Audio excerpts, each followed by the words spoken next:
Assalamualaikum warahmatullahi wabarakatuh. Kami dari kelompok 7 ingin mempresentasikan hasil diskusi kami, yaitu sirkulasi dan transportasi kota. Dan adapun nama kelompok kami yaitu Alvaro, Aswan Ali, Alia Rohalia, Reski Rahmat Ramadan, dan Samsiardi.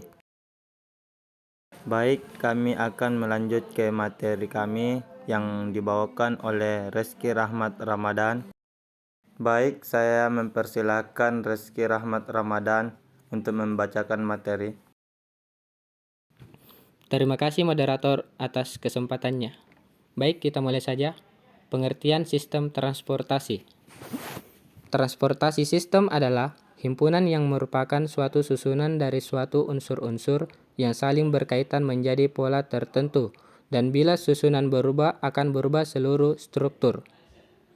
Transportasi adalah proses gerak perpindahan yang dilakukan baik oleh manusia maupun barang dari tempat asal ke tempat tujuan. Jadi, sistem transportasi adalah suatu himpunan proses gerak perpindahan baik oleh manusia maupun barang yang merupakan suatu susunan dari unsur-unsur transportasi yang saling berkaitan menjadi pola tertentu. Dan apabila susunan tersebut berubah, maka seluruh struktur akan berubah. Sistem transportasi dapat dikelompokkan menjadi beberapa subsistem transportasi, yaitu transportasi udara, transportasi laut, dan transportasi darat. Transportasi udara. Transportasi udara adalah proses gerak perpindahan orang atau barang dari satu tempat ke tempat lain dengan menggunakan media udara. Transportasi laut. Transportasi laut adalah proses gerak perpindahan orang atau barang dari suatu ke tempat lain melalui media laut. Dan terakhir, transportasi darat.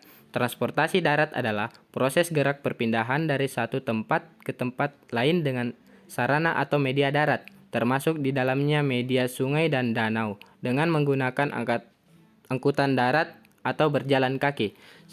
Saya kembalikan lagi ke moderator. Baik, terima kasih kepada Reski Rahmat yang telah membawakan materi sebelumnya. Dan kami akan melanjutkan materi selanjutnya yang akan dibawakan dengan saya sendiri. Baik, saya akan melanjutkan materi selanjutnya, yaitu komponen-komponen transportasi darat terbagi menjadi dua, yaitu angkutan air darat.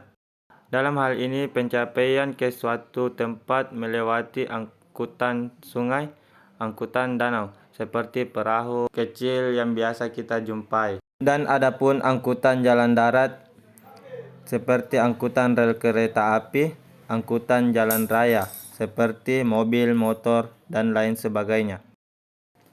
Dan hubungan subsistem transportasi jalan raya dengan sistem lainnya.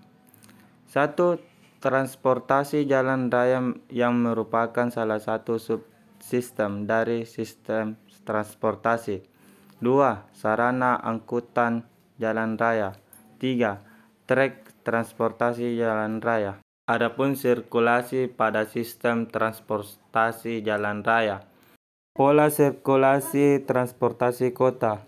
Pola sirkulasi kota berkaitan dengan pola sirkulasi jalan raya, sebab transportasi kota merupakan bagian dari transportasi jalan raya.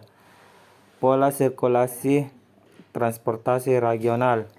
Pola sirkulasi regional lebih sederhana daripada pola sirkulasi transportasi kota. Simpul sirkulasi terjadi akibat adanya perpindahan antara sarana transportasi satu dengan lainnya, yang akan menyebabkan terjadinya pemberhentian sirkulasi. Baik, kami akan melanjutkan materi kami yang akan dibawakan oleh Alia Rohalia. Kami mempersilakan Alia Rohalia membawakan materi berikutnya. Terima kasih untuk moderator. Saya akan melanjutkan materi ketiga. Faktor penyebab perbedaan tingkat pertumbuhan transportasi. Faktor yang menyebabkan perbedaan tingkat pertumbuhan sarana transportasi umum pada jalur utara dan selatan. Dan adapun faktor yang mempengaruhi seperti 1. Kondisi sosial ekonomi. 2. Industri. 3. Perkembangan penduduk. 4. Letak geografis. Adapun alternatif untuk mengatasi perbedaan tingkat pertumbuhan transportasi antara lain, mengembangkan kota-kota yang ada di jalur selatan dan meningkatkan pertumbuhan perekonomian masyarakat, mengembangkan industri ringan untuk menunjang industri yang ada, membuka trayek angkutan umum yang khusus melayani jalur selatan dan frekuensi 2 kali dari frekuensi sebelumnya, sehingga dapat merangsang tingkat pertumbuhan ekonomi kota-kota yang ada di jalur selatan, dan masih banyak alternatif lainnya. Jadi kesimpulan dari materi tersebut ialah perkembangan teknologi ini dan peningkatan prasarana jalan masih merupakan sarana angkutan yang paling dominan karena angkutan jalan raya mempunyai fleksibilitas dan mobilitas yang tinggi, mampu menjangkau pelosok-pelosok kota di Jawa dengan mudah dan relatif cepat. Faktor yang menyebabkan terjadinya kesenjangan tingkat pertumbuhan sarana angkutan jalan raya antara jalur utara dan selatan antara lain perekonomian, industri, penduduk, dan letak geografis. Untuk mengatasi kesenjangan tingkat pertumbuhan sarana angkutan jalan raya jalur utara dan selatan antara lain herangsang tumbuhan dan perkembangannya perekonomian pada jalur selatan, herangsang industri kecil untuk mendukung industri besar pada jalur selatan, menggali potensi prawisata pada jalur selatan, meningkatkan frekuensi angkutan umum. Dan terima kasih kepada anggota yang telah membawakan materi kami.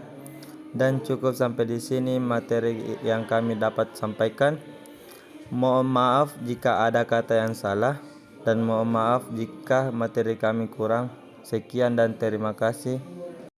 Assalamualaikum warahmatullahi wabarakatuh.